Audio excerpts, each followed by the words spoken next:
I-70 is back open near the Eisenhower Tunnel after one of Colorado's largest pileups in years.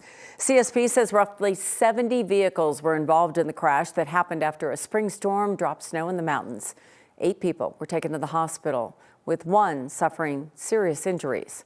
Thanks for joining us. I'm Kim Christensen. And I'm Kyle Clark. So both sides of the interstate reopened within the last 2 hours. The investigation, however, is just getting started. 9 News reporter Spencer Soysher is along now from the Georgetown Community Center with what we know about what went down today. Spencer? Yeah, so they shuttled people down here while they were waiting to be picked up while their vehicles were towed off of I-70. I was talking with one driver who said he was going eastbound and it was bad when he was going into the tunnel on 70. And then when he got out of the Eisenhower Tunnel, all he saw was white. Yeah, it's not looking great. I-70 is no stranger to crashes and backups, frequently looking like a parking lot with stalled cars. But Tuesday, it looked more like a junkyard. And you just saw cars piling up in front of you. Bobby Ryan is a skier and knows about a race against time. I mean, my heart was racing. It was like I was in the middle of a downhill ski race. Bobby was able to race away from cars and their drivers that could not get out of the way, seeing just white. Yeah, it wasn't horribly icy, but you couldn't see well, and the snow was starting to stick to the windshield, and you were kind of like leaning over a little bit to try and see, and then saw the cars in front of you start jackknifing. State Patrol estimates 70 cars were involved in the pileup just east of the Eisenhower Tunnel, with 8 people taken to the hospital with injuries, one of them considered to have serious injuries. We've already seen a couple of ambulances go out, quite a few wreckers pulling vehicles out. It took hours to clear out the cars, which drivers said at one point lined the road up until that yellow sign. One tow truck driver told us it's the biggest pileup he'd ever seen, with tow trucks clearing out the wreckage.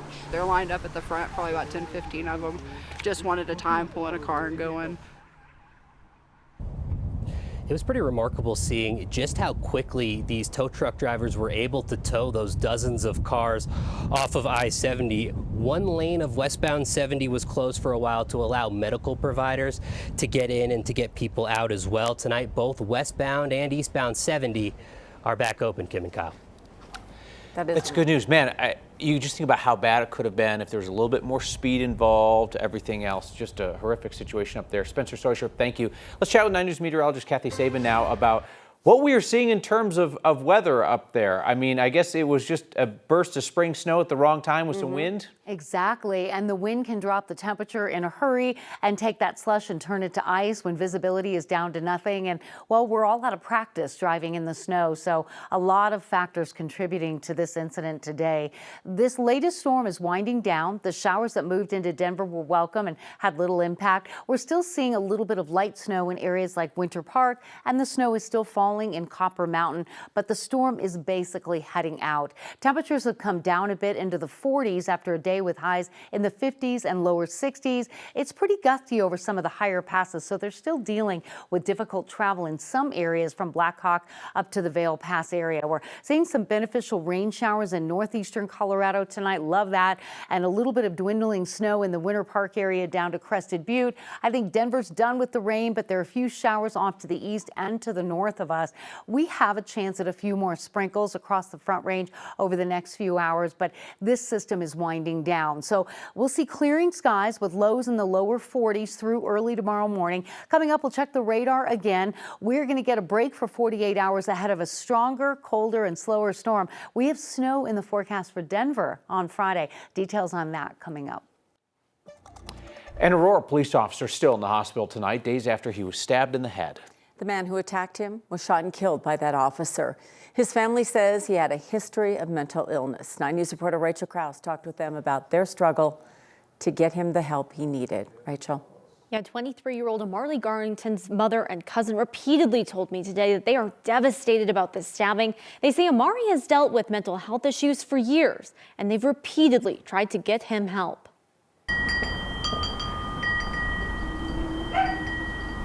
It's really hard still being here, knowing everything took place here. Just outside Michelle Garcia's door are reminders of how her son died. But he really did have just a good heart. Amari was shot and killed by Aurora police last week. He'd called the 988 crisis line for help. Aurora police say the city's crisis response team tried to contact him, sending officers to his home on call of a suicidal subject. Not long after they arrived, they say Amari ran out with a knife, stabbing an officer and a police canine. That same officer shot and killed him. I can't imagine the fear that the officers were in that moment and the community, but Amari never, in his right mind, would have done anything like that. And so, you know, we just hope that they're recovering. And Amari's cousin Val says for years, the family tried to get Amari the help he needed. He's not this violent, hateful person. It was just those horrible manic psychosis episodes that he would struggle with. Michelle says Amari has dealt with mental health challenges since he was 13, diagnosed with bipolar disorder at 19. Care can be hard to find. In 2022, Michelle says her son was in crisis and attempted suicide by cop, ending up in jail. And last week, when in crisis again, hurting himself and taking excessive medications, she took Amari to a mental health facility. She says only to be turned away, told to try a bigger hospital. So I don't understand how that wasn't enough for them to put a hold on him and keep him, because if they had, then none of this would have happened. Michelle and Val feel defeated, saying they tried every way to get Amari help, only to lose him. You know, people lose their lives, officers are injured.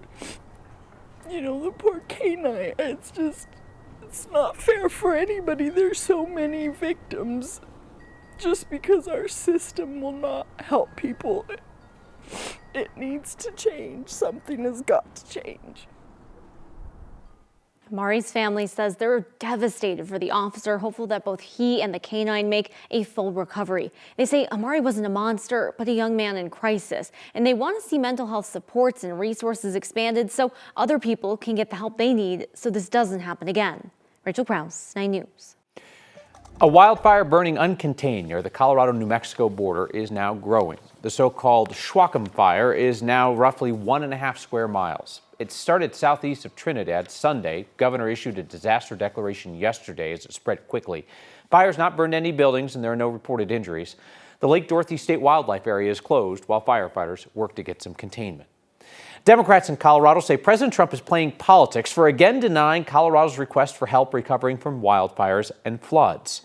FEMA validated $27 million worth of damage from the Lee and Elk fires that burned in Rio Blanco County last year. Another $13 million worth of damage across La Plata, Archuleta, and Mineral counties from flooding. The Trump administration blocked federal disaster for both disasters, and then the state appealed and was denied again last week. The county did everything right. We documented the damage, we met the thresholds, and we made our case. This is not a red or blue issue. These are residents that are needing assistance. According to the Associated Press, Trump has approved major disaster aid to Republican-leaning states at about twice the rate that he approves aid requests from Democratic states. Colorado's emergency management leaders are saying without federal funding recovery, the recovery efforts will take longer and Coloradans will have to foot more of the bill. 10 days into a teacher strike within the Sheridan School District, Democratic Governor Jared Polis is now calling for the union and district to find a path forward. In a statement today, Polis called on the two groups to get back to the bargaining table. The union says that's happening. As they continue to strike, they're pushing for higher pay, more transparency, and union recognition for other school staff like bus drivers. The strike closed school for several days, but they've since reopened. We'd now like to welcome in our audience that was over on KTVD, Channel 20 here, following the end of the Avalanche and the Flames matchup in Calgary. So we'll pause just a minute so they can gather. We're on. Thank you.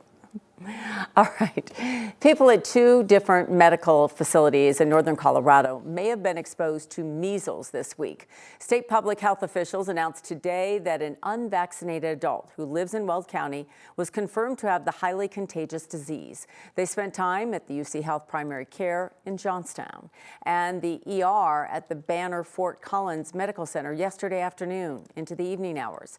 People who were exposed could develop symptoms through May 4th. This was the 16th confirmed case in Colorado this year. Public health officials say the person had close contact with other people who got measles in Weld County, and they warn if you experience measles symptoms, call a medical facility before going in so you don't expose others.